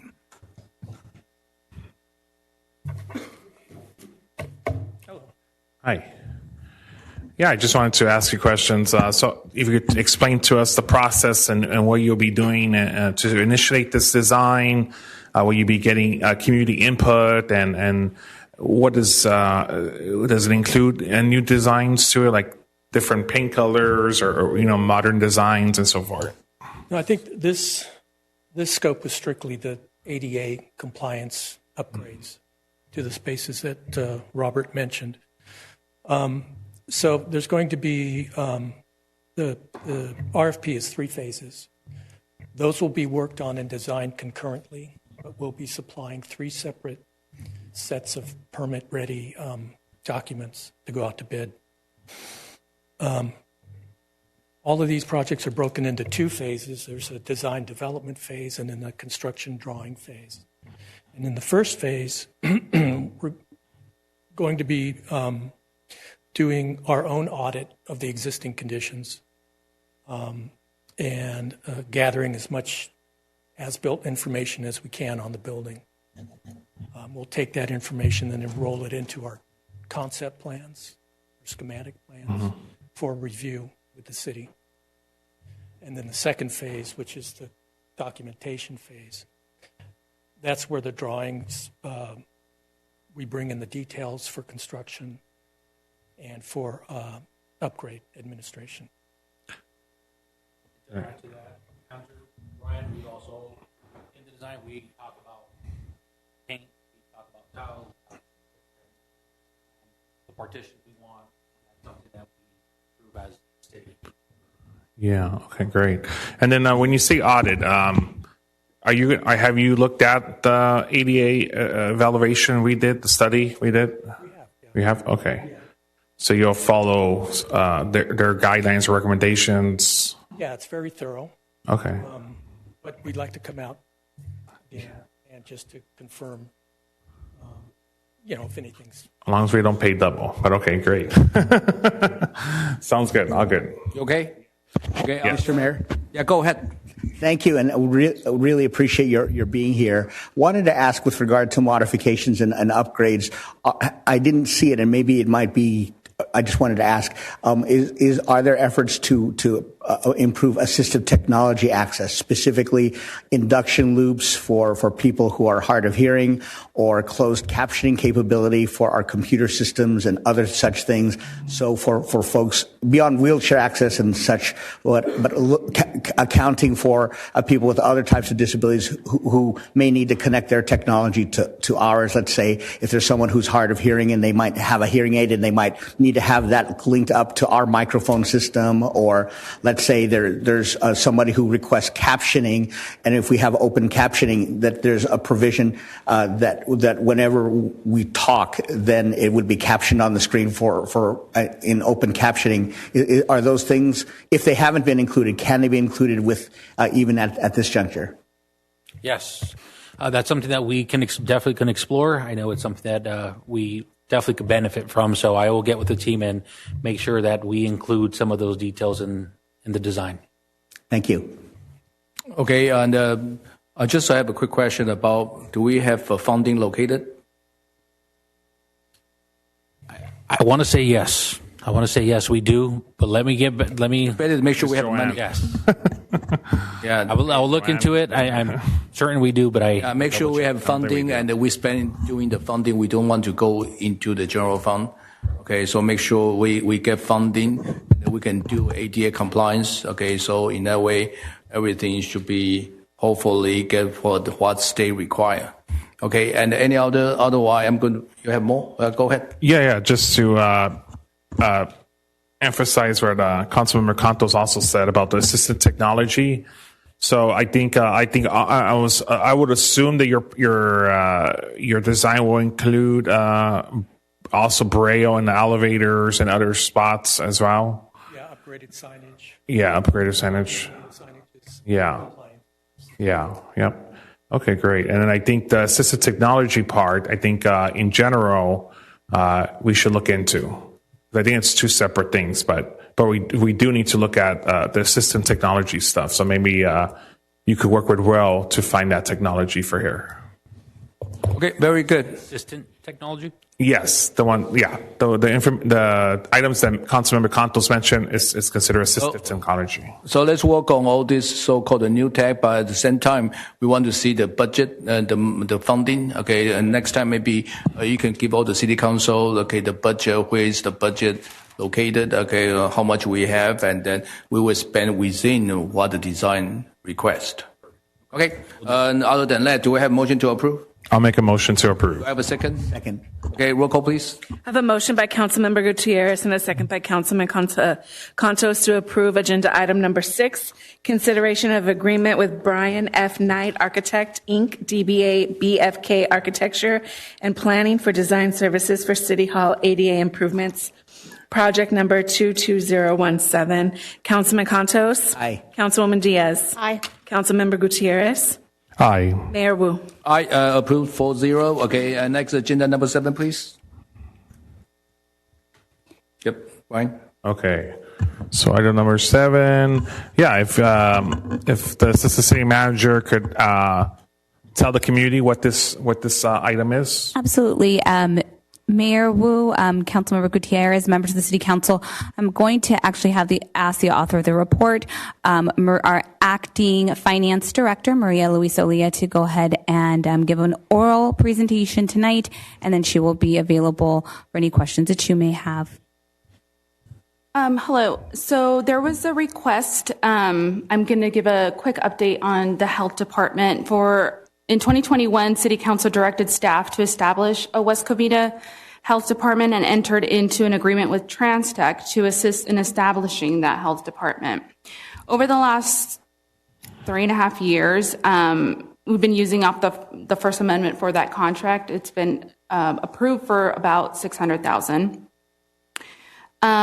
Relating to this staff report in front of you, we are asking that there be a change to the purchasing policy. Even though council does approve the budget, this is specifically to call out or just to make any proposed purchase or budgetary allocation relating to the health department and the establishment of the health department, that there be prior approval for transparency from City Council. And so we would be including this if this were to be approved in the purchasing policy.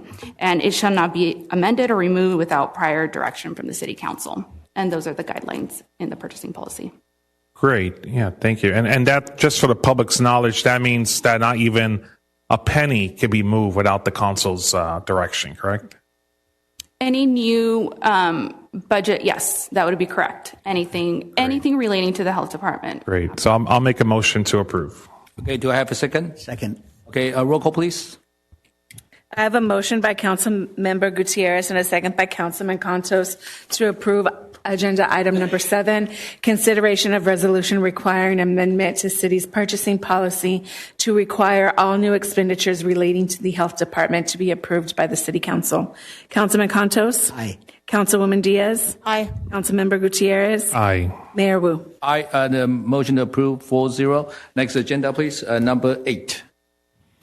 Yeah, I think this was a remarkable item that Chief Cortina worked on. So if Chief Cortina could come present on it. So the public's aware of the great work that our police department is doing with Foothill Transit.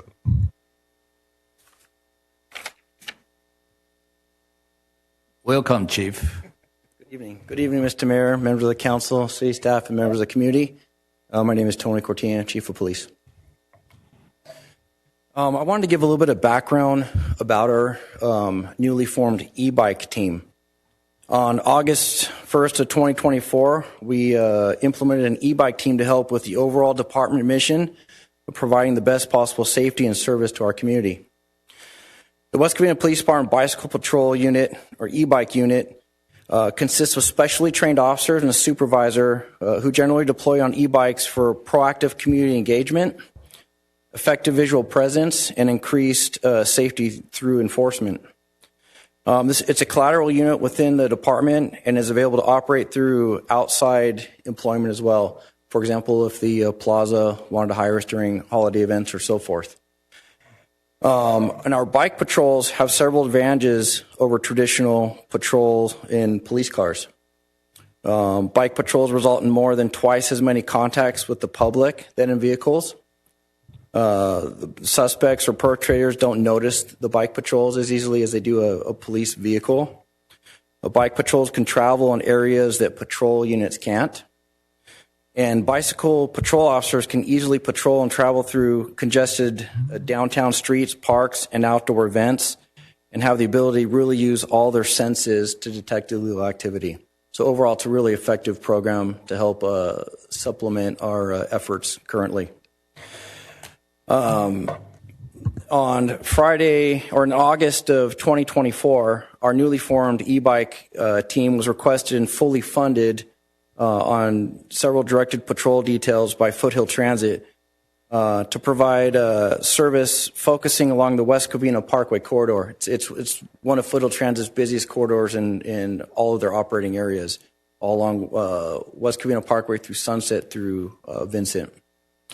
And the goal of the directed patrol was to deter criminal activity, engage in positive interactions with bus riders and operators, and conduct enforcement of criminal laws at bus stops and on buses as needed along the West Covina Parkway corridor. The increased visibility deterred criminal activity in the patrolled areas. Hundreds of positive contacts were made by our team with the bus riders and operators, not only at the bus stops or near the bus areas, but our officers also stepped onto the buses while they were stopped and engaged with the riders and the operators. I know, as we all seen in the news, there's been an increase in just criminal activity occurring on buses. So it was very much appreciated by, the riders and the operators to see West Covina police bike officers on there ensuring their safety and just engaging them positively. And the team also issued citations and made arrests when criminal activity was observed by the team. The e-bike team deployments were so effective that Foothill Transit has agreed to fund overtime for our e-bike team members to continue these directed patrols up to the amount of $150,000 per fiscal year. And, I believe this is a win for not only Foothill Transit, but also for our community as well. And I can take any questions. Thank you so much, Chief. Great presentation. I think I saw that beautiful e-bike, and they look so good. And I think easy to, riding around and park, this and that. So I think it's going to give us a lot of effective to catch the criminal and keep our city safe. And City Council, you want to? Okay, again, go ahead. Council Member Gutierrez. Yeah, I just wanted to say great job, Chief Cortina, for creating that partnership with Foothill. You've done a remarkable job in getting public safety funding from Foothill to make our community safer. West Covina Parkway has been known for crime over the years. It's been known to have murders sometimes on that parkway. And this partnership is going to make sure that we lower crime in that area. So I commend you for that. So that's all I got to say.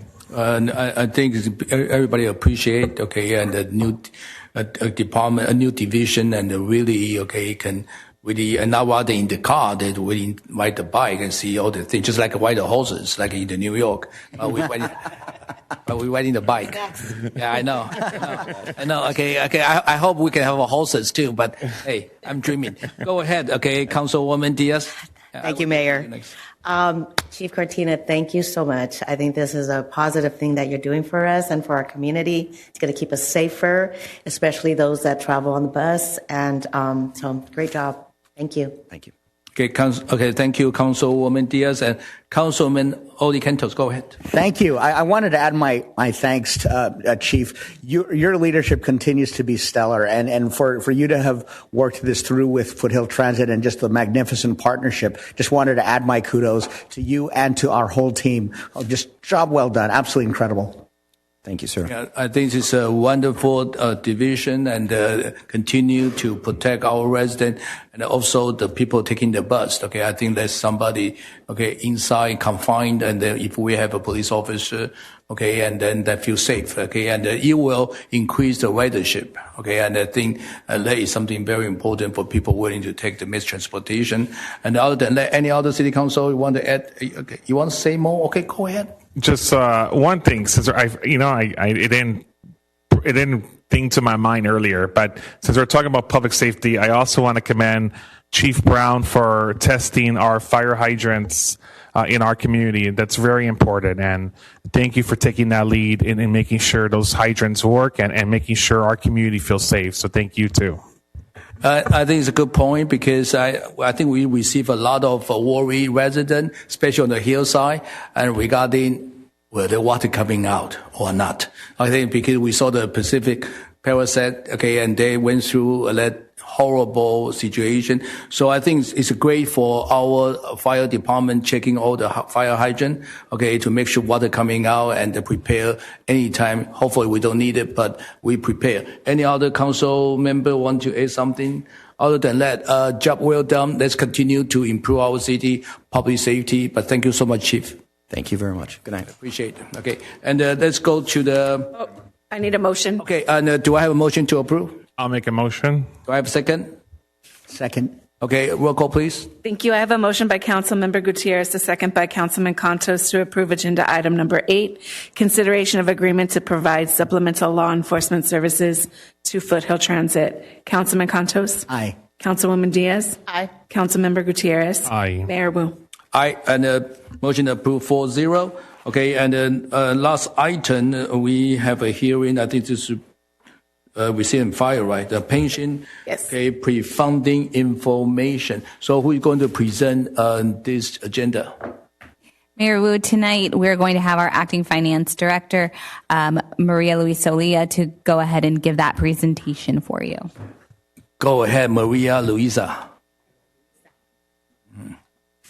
Good evening, Mayor and council members.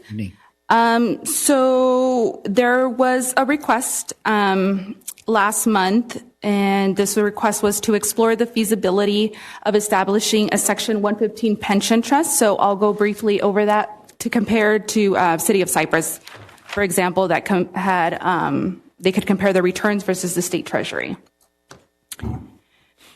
A Section 115 trust is a modern financial instrument designed to pre-fund other post-employment benefits and pension liabilities. Other post-employment benefits, they're other than pension, so they would include health, vision, dental, anything required or provided to retirees.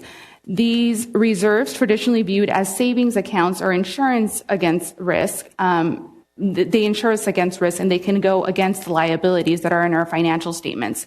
However, investments can be volatile and uncertain. Oh, no.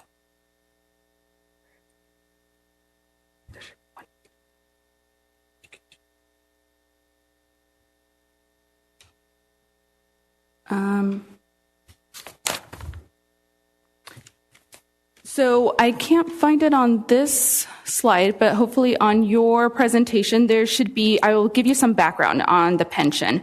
So the City of West Covina established in September 5th, 2017, they approved via resolution a Section 115 trust, and this was established through PARS. And with that same resolution, we also did a transfer of $312,000 in budgeted funds that we put into that trust. Now, that's in 2017-18 for that fiscal year for that budget. And then in 2018-19, the funds were deposited back into the city's general fund. But the earnings still remained in the trust. So then come June, 5 years later, we have the trust with a balance of $17,000, about $18,000. And now I just checked the trust right now, and it's as of January, it's $19,000. However, we did transfer in 2023. We did transfer about $7,000 in there. So now back to the slide in front of you, the current investment portfolio. Since it was, you also requested a comparison of investments and how on their returns. Our current portfolio right now is as follows. We have 40% invested in our LAIF, which is local agency investment fund, and that we have per our investment policy, we don't really have a cap, so we can invest our cash in there. There's 25 invested in LACIP. We abbreviate that, but it's Los Angeles County Investment Pool. 14% held in bond reserves, 15% that's in city's cash and cash equivalents. Now, this is just a snapshot of January of this year. In January, also want to remind you that we do get $10 million from property tax, so we get this twice a year. So it is a little more inflated, but that's what it is in January, 15%. And we have 6% in successor agency checking. Now, less than 1% is in our Section 115 trust. So some of the pros of a Section 115 trust, many local governments have turned to opening this voluntary pre-fund. And CalPERS and PARS I've seen to be more of the common agencies leading these pension trusts, and they administer the trust funds. There's no cost to set this up. It just has to go through council through resolution. And there's no administrative fees. So typically they earn higher than our local LAIF investment and county treasurer. And here I have a 1 year versus 3 year. 3 year can be a little around the same page, but then a 5 year. And as you can see, progressively LAIF, for 1 year, the returns are about 4%. I'll just round up. LACIP about 4%. However, PARS in first year, 12%. But like I said, it can be volatile. So then, in 5 year, it still proves to be higher because in a 5 year trend, LAIF is about 2%, LACIP about 2.5%, and PARS close to 7%. So I also put our current holdings as of January. So we have $56 million in LAIF, LACIP has $36 million, and PARS $19,000. The good thing about PARS, though, we can also offset it with the liability, as I had mentioned before. So that's another pro that I wanted to address there. So the city will, as part of our future steps, will review our cash and fund balance during the budget process. The corrective action plan that came before you last month that was filed with the state included an increase to the percent of reserves for the general fund to 18%, which previously it was at 17%. So we reallocated the excess fund and we transferred that back to the general fund. Had that been in a Section 115 trust, that wouldn't have been possible since it only can be used for pension obligations. Outside the plan, there are several strategies the city can take to ensure it maintains the proposed level of reserves with the budget process. So we'll continue to evaluate that as well. But one of the things that was transferred, that was approved by council last month, was to transfer that back, that set aside for the OPEB liabilities to the tune of $500,000 back into the general fund. And lastly, another recommendation is issuing a request for proposals for investment management and advisory services to evaluate the city's full portfolio and recommend changes to maximize the return of the city's assets. Investing in a Section 115 trust is one investment tool that would be included in the evaluation to determine the best rate of return. And I'm available for any questions. Okay, and then, we have Councilman Oli Cantor. You want to ask some questions? Yes, thank you. Maria Luisa, thank you so much for this. So, with regard to these practices, the reason that this drew my attention originally is because the city of Cypress was disciplined in putting in and leaving in investments in a Section 115 trust, and they anticipate essentially being completely without liability by 2030, if I remember correctly. So, what, based on your review and analysis, would be the effect if we were to just leave money in the trust when we put it in, but we don't take it out again later to put into the general fund, but we leave the money in there to grow? What can potentially happen as a result of discipline over a number of years? It does have a higher return than the other ones. So if we are disciplined enough to leave it there, I mean, it would grow and we can use it just to offset it. And the other thing is, for financial statement purposes, we can offset it so our liability isn't so great. It would just be tied up on that. But that would be the financial analysis. I mean, there would be a greater return in the long term. So as a result of there being a greater return, that would lower our pension liabilities, which would mean indirectly, by our not having to spend on pension liabilities, we would then be able to use that savings for general fund and other purposes. Is that correct? Yes. Wonderful. So thank you so much. That's what I was exactly hoping to hear and understand. Thank you. Thank you, Mr. Mayor. Okay, thank you so much. Council Member Gutierrez? Yeah, just so I can understand. So does this require us to put money on to the side and reserve it? Yes, if you...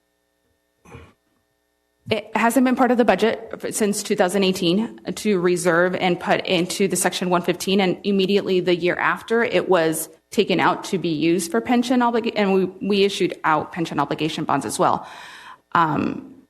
But we would have to budget for that and transfer it into that Section 115 trust.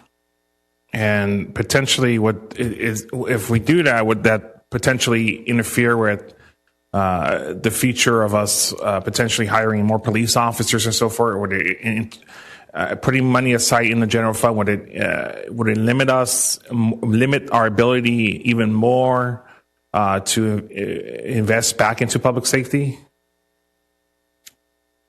In theory, I guess you are putting funds aside. I can't say right now that, I mean. So in other words, it'll lock up those funds. So correct. It takes away more from the general fund. Yes. Okay. That's my question. Thank you. Okay. Thank you. Okay, Councilmember Gutierrez and Councilwoman Diaz. Thank you, Mayor. So here you mentioned that there's less than 1% in Section 115. So would it be beneficial for us to put more than 1%?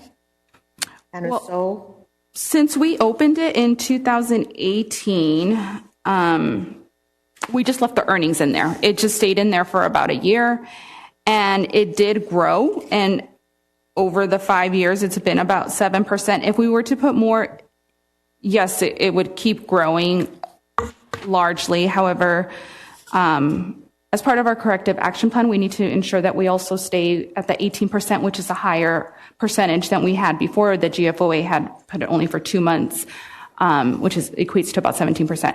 So we'll have to analyze that as well.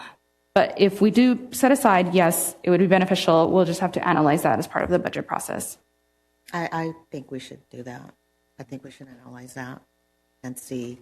I mean, maybe can these other numbers be adjusted? 40%, 25%? I mean, I'm not sure, and that's something that you're the expert on. Yes, something we'll evaluate as well, and we do want to move forward with an RFP for proposal for investment advisory as well. It wouldn't take from us. They would usually just, if there's any large investment earnings, it's usually a percentage of that, but we can look into cost savings with that. You done? Okay, and I want to add on, okay, I think besides we chasing the higher return, okay, I want to make sure it's safe. Yes. Okay, I think safe is the one thing, most important thing. because the stock market is crazy and this and that. So we want to make sure, besides we chasing, because you're high profit, you're high risk. So we need to be conservative, okay, make sure we don't go to high risk because we're chasing the high return. The return may be high, but it's still compared with our pension and the non-fund liability, that's so little. So we need to protect the integrity of the fund, make sure we don't overextend it just chasing the growth. And we want to make sure our pension is safe. Okay. And another thing I remember in 2020 when I was mayor, okay, we did a refinance for the non-fund liability, $200 million from the 7 or 8% down to 3.7% fixed rate for 25 years. So I think that is really saving a big time for our interest payment per year. Or I don't know how many $1 million just for the from 7.8% down to 3.7 fixed for 25 years. But so we again, conservative, make sure our liability, we get lowered, payment. So we don't overextend and over risk our, okay, and the pension. Okay. And council member, go ahead. Yeah, just to say like what Mayor Wu stated, I think it's important to have a budget analysis, and how this will affect the budgeting for police, fire, or programs within our city currently. So I think that's essential before we could go for an RFP. I think it's essential for us to understand the budget implications of going part of a program like this.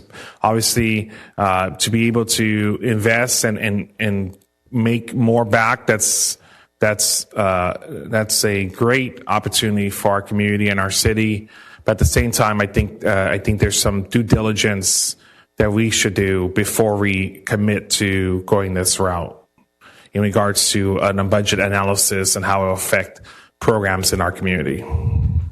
Mr. Mayor. Go ahead, council member. Thank you. I appreciate the attention to being conservative with our money.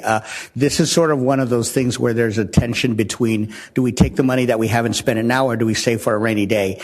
And I really appreciate Maria Luisa for this, and I also am appreciative to Council Member Gutierrez's thoughts with regard to doing a financial analysis. So I think that maybe if I guess this could be for later, but I would be supportive of instructing staff to conduct a financial analysis just to see our options and to see under different scenarios what would be a way for us to optimize our fiscal health in the long run and not just within any given year. Because of course, whenever we don't spend money now and we save it for the future and we invest to have it grow, that does mean that we don't spend now for certain things, but that's how it is for all of our households. So this is sort of the city budget. So I'll second. So you make a motion. I have a second. Yes. A second by the council member Gutierrez. Roll call, please. Can I please have a repeat on that motion? Okay, basically analysis for our option to invest. Okay, so we can see, okay, what we have and under our, okay, and acting finance directors, Maria Luisa. Okay, and I'm practicing your name. Okay, so I have to repeat 10 times. Okay, so I don't screw up. So anyway, and so that is the motion. Yeah. So it's a motion to analyze the options and to invest. Correct. So we have more options. So under her recommendation, then we bring back to City Council to review and approve. And that was a motion made by Councilman Contos with a second by Councilman Gutierrez. Correct. Councilman Contos? Aye. Councilwoman Diaz? Aye. Councilman Gutierrez? And just to confirm, it's a city budget analysis and how it will affect our general fund if we were to invest in programs like this, correct? It's a budget analysis, right? No. I think, go ahead, the councilman, can you repeat your motion? Sure. The motion is to conduct a financial analysis to lay out different investment scenarios if we were to pursue different strategies and to see what the implications are for each. So that way we can have a list of choices out of which we can decide how we can work to optimize our long-term health. Yeah. Perfect. Yeah. So within that analysis, it should include the budget. Yes. Yeah. Perfect. Yes. Well, is that of Councilman Contos's motion? Correct. Yes. Thank you. Yeah. as being Mayor Wu. in a little more detail. Aye, and the motion approved 4-0. Okay, thank you so much. Then move to, okay, and the city council request and comment. And city council, any people want to request, Madam Mayor? Go ahead. Who want to go first? Who want to go first? Oh, you guys are so polite. Okay, go ahead, Brian Gutierrez. Okay, I was told by city staff that our tree contract is expiring soon, so I am making a council request to initiate an RFP for tree service companies. Got it. To be done by no later than to be posted for an RFP by no later than April 22nd. So basically, the South Coast, okay, and Everest is our tree trimming company, and basically you say, I think the contract has come to an end, so we need to send out RFP, right? Correct. Okay. Correct. And anybody against that? Nope. Okay, very good. Okay, any other? Yes. My second request is to request that a presentation be brought back to the next meeting on the health department presentation on cost breakdown. So if we could have a fast presentation on the breakdown of the big numbers we saw in the last presentation, and if we can make sure that this is also included in the public's packet, so it's transparent. Okay, so basically you want the detailed budget of what the money spent to, but last time it's not enough of detail, so you request more detail. Okay. Yes. And everybody against that? Okay, very good. Okay, approve. Next. Okay. My last one is to request that Police Chief Tony Cortina do a presentation on the police department's volunteer program. It's my understanding that Chief Cortina, one of his key initiatives he did when he became chief was expand the age requirements for this program. So basically, Madam Mayor, for last time I think this is one of your Madam Mayor last time. Yeah. Okay, regarding the expansion for the age for the volunteers for the police department. Am I right? Yeah, and how we're going to do a public campaign on it. Okay, and a presentation about how we promote this so more people can join. Okay, anybody against that? Okay, very good. Okay, and now we move to Councilman. My last one. You have another one? You say one more. My last request is for is to ask Mayor Wu if he could claim April 2nd as World Autism Awareness Day for the city of West Covina. I have to think about that. I really think deep about that. No, of course. Okay, yes, no problem. April. Okay, Autism Awareness Month. And you okay with that? Yes. Okay. Anybody against that? Only you against that? I'm joking. Okay. Okay. It's LA. We need to go home. Okay. And approve. And now we move to you okay, right? Mm-hmm. And we move to the Councilman Oli Kento. Thank you, Mr. Mayor.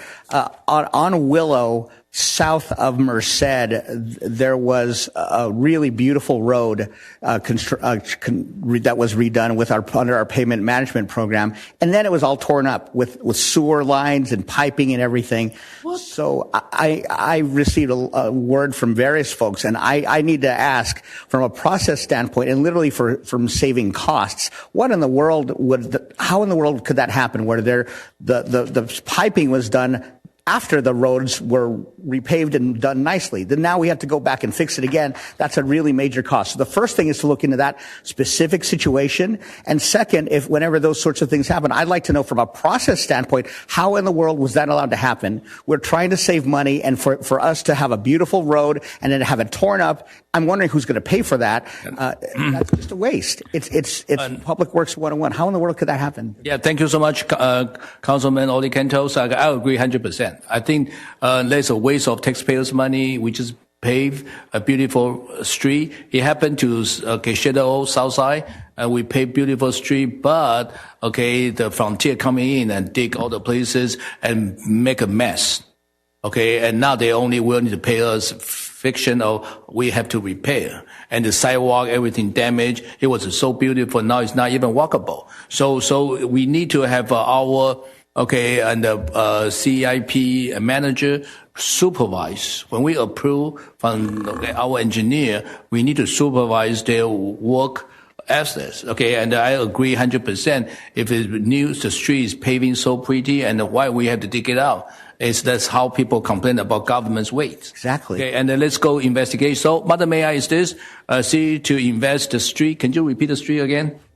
A Willow, south of Merced. South of Merced and Willow. Okay, and let's have an investigation about how it happened, why it happened, how can we avoid it happen again. Exactly. Okay, very good. Nobody against that, right? Not yet. Let him finish. Okay. I have a comment regarding that item. Okay, go ahead. Yeah. So that's my district, and I did talk to Paulina about that. My understanding that that's a sanitation district conducting water cleaning pipes. I take those concerns very seriously when my constituents bring that to my attention. I want my constituents to know that I did advocate with our city manager and with TransTech. TransTech did go out to inspect the project again because they were actually blocking residents into their parking lot, including one of our school board members. So I just wanted to give that as an update. So if Councilmember Contos, if you're okay, can you make it more specific to have TransTech come present? Because they're the responsible party. Yes, and to also just address this process-wise across the city, because if this is happening or about to happen somewhere else, we need to stop it. And so this is just an example, a street that has been redundant and destroyed, and now we have to pay again. Okay, and this should comply to all the street, and hopefully we can, if we want to pay in the future, and basically we will do step by step for each of the trade, so we don't have to pay and then we have to dig everything up. Okay, anybody against that? No, and just to finish the last comment is that in my conversation with our city manager, I told our city manager that I expect for TransTech to communicate with the sanitation district to make sure that they seal up those streets correctly, and they also put sealant over it so it matches after, and there's no patches on that are destroying our brand new streets. Okay, let me abbreviate this, Madam Mayor. Basically, we want TransTech to come to do a presentation regarding how they approve and how we want to make sure it's not going to be a waste. We approve doing this, and then later on we have to take it out, right? Correct, yes. Okay, very good. Okay, and the next one, please. And my second and last, Mother May I, has to do with support for the business community. You can have more. I don't mind. Okay, well, I only have, this is the only one, next one, only one additional, and it has to do with the business community. I'm learning that whenever there are businesses who want to replace air conditioning units or heating units, that sort of thing, and it's not to even modernize, it's literally to replace, and they're told that they have to pay $2,000 to the planning department to do that. That's just madness. I mean, how is that supposed to be business friendly? So I wanted to ask how if we can look into this practice, because that's not business friendly at all, and it also disincentivizes businesses from reporting to us what they're doing, and they may just let things dilapidate. And so wanted to look into that further. So your, Madam Mayor, basically is what? It says the business owner replace the air condition? Yes, the practice of charging businesses. And when they go to apply for our planning to the building, and they get charged $2,000. $2,000. Okay. Let's go to have a city and to look into the charge is fair or not. And to look into the permit process. Look into it about the process. And the process. Yes. Yeah. So about air condition or replace some of the device or maybe roofing. Okay, what is the process? How much we charge? Okay, and we want to be fairness treating our business partner, right? Yes, and ultimately, if this really is the practice, if it's true, then I'd like to have as part of that there be an option for us to change the policy. Yeah, let's look into it first. Okay, and then bring back to City Council to review. Yes. Oh, is that okay? Yes. Okay, and anybody against that? Okay, then we approve. Next one. Is that? Oh, thank you so much. Okay, and how about Councilwoman? Do you want? Oh, thank you. Okay, and you have more? Mm-mm. Okay, how about Council comment? Any comment you want to go ahead? Councilman Oli? Thank you, Mr. Mayor. I wanted to let folks know for accountability purposes why I was not here at the last meeting. I was invited by Congressman Gil Cisneros to be his personal guest at the President's address to a joint session of Congress. And so the very night when a council was being held, I was already in Washington, D.C., and I got to sit in the gallery above the House of Representatives and across from the First Family and so forth, and with seated with a number of folks from across the country. So I'd like to publicly thank Congressman Cisneros for his very, very kind invitation, and it was just really an honor to be there. I missed everybody here, but I also was excited to be there. And I can say we are very jealous. Why we didn't get invited? Hopefully next time we can take along with you. I love it. It was fun. And then the last thing is, I just wanted to let folks know that I'm having a district meeting on Thursday, March the 27th, and so just want to let everybody know that. And I expect staff to be in attendance. Okay, on March 27th, you have a town hall meeting? Yes. Okay, very good. Okay, and any other city council want to say anything? Okay, council member Gutierrez. Yeah, I just wanted to say again, thank city staff for all the good work they're doing. Also, I want to make sure I say this publicly because I have been requesting this for days now. But the Orangewood Park skate park has been hit with major graffiti, and our Public Works Department has not cleaned that up yet, and that's not acceptable to our residents. So that has to be done as soon as possible. In regards to, I think also the bulb lights at Orangewood Park remain unplaced for years now. So at night, the skate park remains pitch black. So that needs to change. And again, I thank Chief Cortina for the programs he's doing with Foothill. I thank Chief Brown for checking our fire hydrants.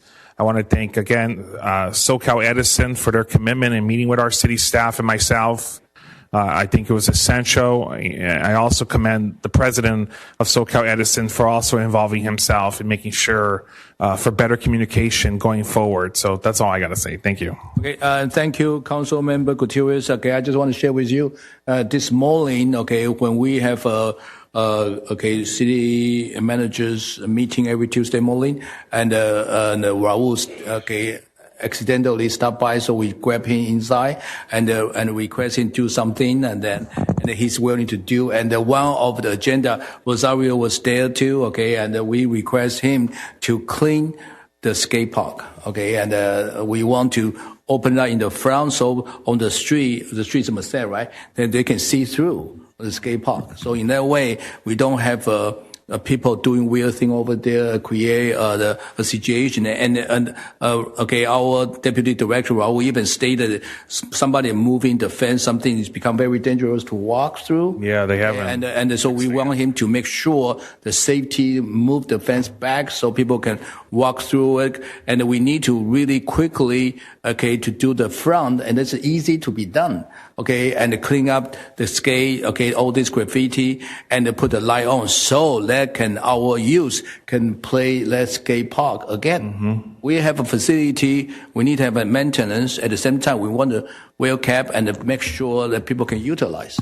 Yeah. So I think this is a request, and I think we request for a couple. Yeah, for weeks. And so hopefully this thing can be done. And the same thing, the Orangewood Park, the light issue, and the issue about all the surrounding Orangewood soccer fields, how we can utilize so people can play. So any other level, we're trying. Okay, I think we want them to put a schedule so we can make this thing happen. So people, the youth, the young can play right there, right? Yeah. City manager. That's correct. Yeah, you want to add on something? You go ahead.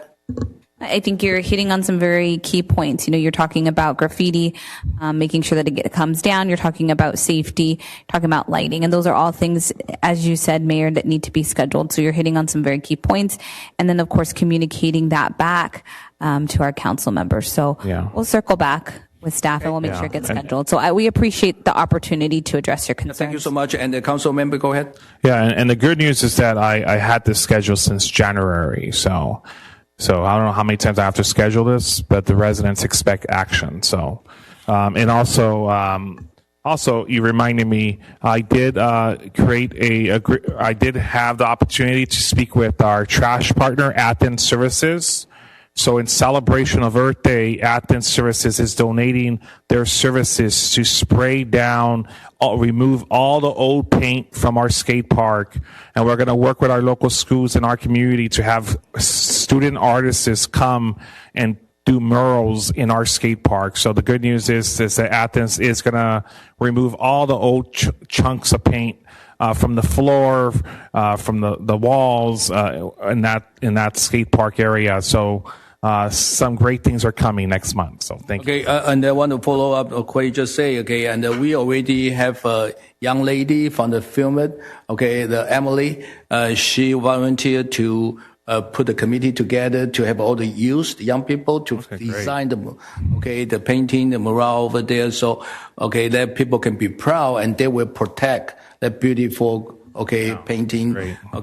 And so I think we need our youth to participate and to protect their playground. Okay, because this is for them. I don't think I can escape over there. I'm going to break my bone. Okay, but I think my grandkid can play over there. Okay, so I think my son's too old for that too. Okay, so I think we need to kind of prepare this and let people to utilize. Okay, are we done? Yeah, I think that's all I have to say. And again, I want to say our parks are very important, and it has to be action. Can we have, since you always like to have a deadline, you want to add a deadline when we can get this thing done? I think the deadline's past due. So how about let's do this.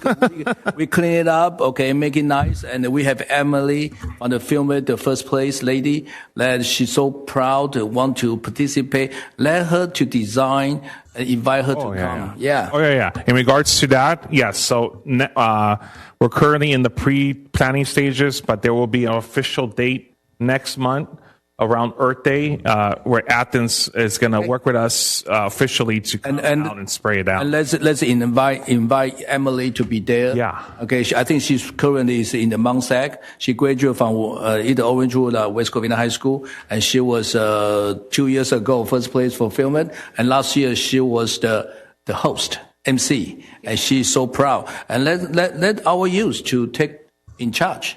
Okay, and then the leaderships, by practice. Okay, anything else?